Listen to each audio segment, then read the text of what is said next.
పాపం ఎందుకు కడుక్కోవడం?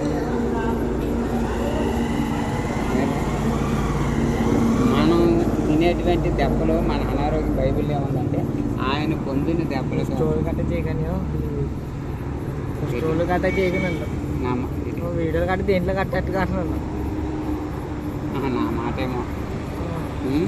ఇప్పుడు 2000 సంవత్సరాల క్రితం యేసుక్రీస్తు ప్రభు వారు మన పాపాన్ని కడిగారు అన్నారు. అప్పుడు కడిగితే ఇప్పుడు ఇంకా కడుక్కోక్కర్లేదు, పరిశుద్ధులమే కదా. ఇప్పుడు అన్నం తినేసామంటే కడుపు నిండిపోతాం, మళ్ళీ ఇంకెందుకు తింటాం తిన్నాం. అలాగా అప్పుడు దేవుడు మన పాపాలు ఉన్నాయి, ఆయన నలగొట్టబడ్డాడు కాబట్టి ఆయన పొందిన దెబ్బల చేత మనకు స్వస్థత, ఆయన కాసిన రక్తం చేత మన పాప విముక్తి అని మన బైబిల్ చెప్తుంది. మరి ఆల్రెడీ మనకి రక్తం కాచేసి పాపాన్ని కడిగేసాడు, ఇప్పుడు మనకు కడుక్కోక్కర్లేదు కదా. మరి కడుక్కోమని చెప్తున్నారు ఇంకా